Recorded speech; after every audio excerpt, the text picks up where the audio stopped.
Hello Sagittarius, ito ang mga mensahe sa iyo bago matapos ang buwan ng August 2025. Go the distance.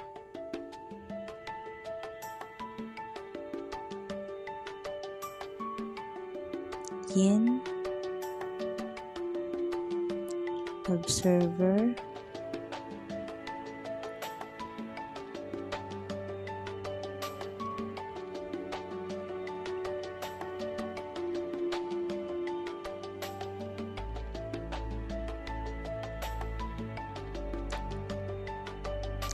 Time to go, Poised, Exchanging Gifts, By the Book, TikTok.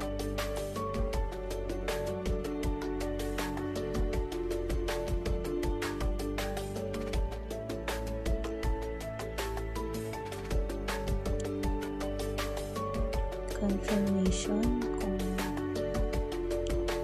saan nga ba o ano nga ba ang tinutukoy nitong mga card na ito.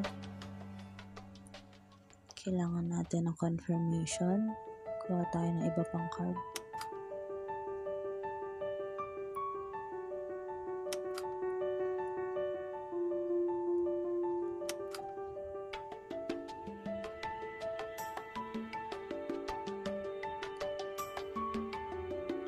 Heart with Key.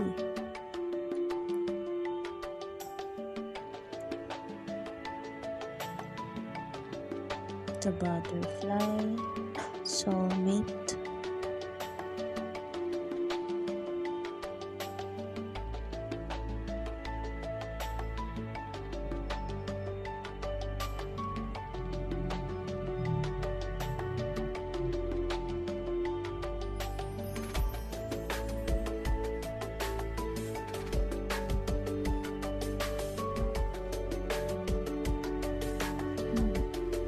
so many things remind me of you.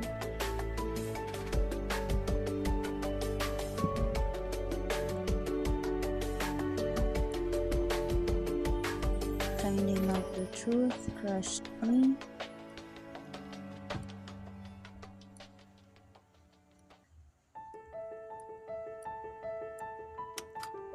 It's time for me to heal now.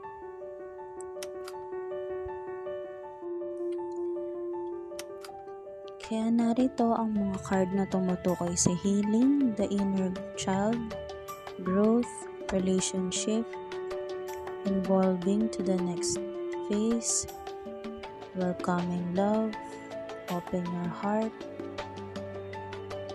agreement, soul connection, partnership, soul contact. Dito ay nag-iisip-isip ka ng mga panahong kasama ang taong ito sa lahat ng mga ginagawa mo ay naaalala mo siya.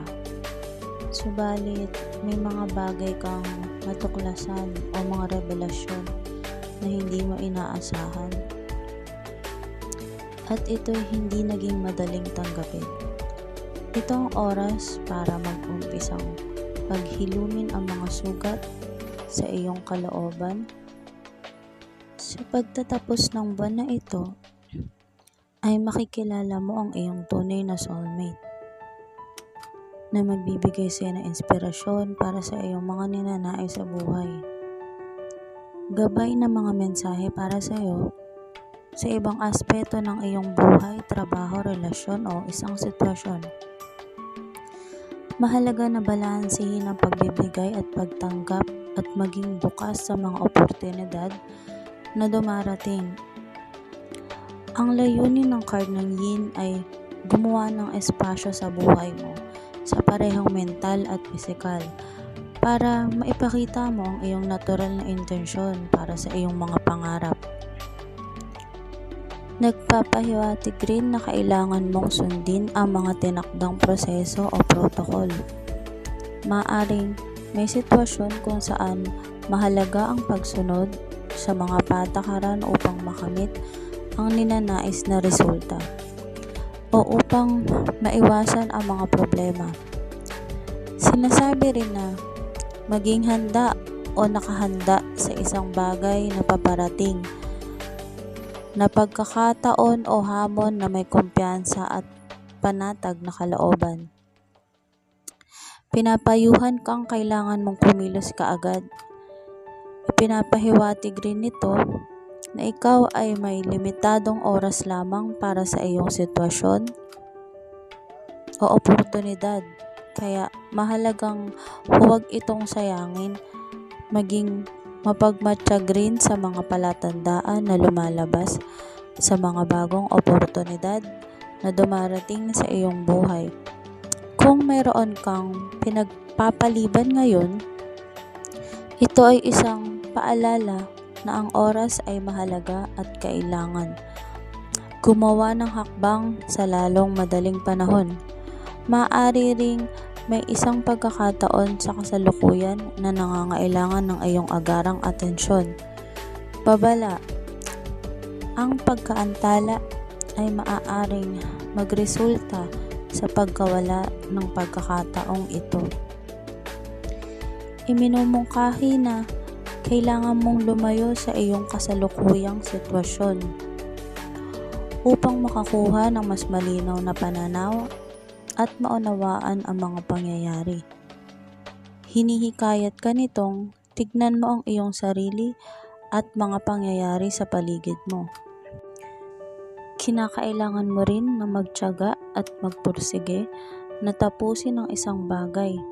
Gaano man ito kahirap o katagal, maaaring ito ay tumutukoy sa pagkumpleto ng isang proyekto, paglagpas sa mga hamon, o pagkamit ng isang layunin.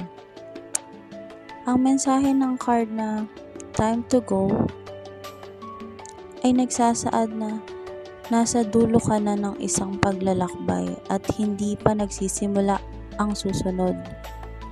Ito ay tumutukoy sa pagtatapos ng isang paulit-ulit na nangyayari sa iyong buhay. Pwede ring isang relasyon, trabaho o isang sitwasyon kung saan natututo ka na sa iyong karanasan. Gabay na mensahe sa iyo, Sagittarius. It's time for you to heal. Kinakailangan mo nang bitawan ang mga bagay na hindi na nakakatulong pa sa iyo para makausad ka na. At ang pagbitaw na ito ay kinakailangan mo upang makapagpatuloy ka na sa susunod na yugto ng iyong buhay.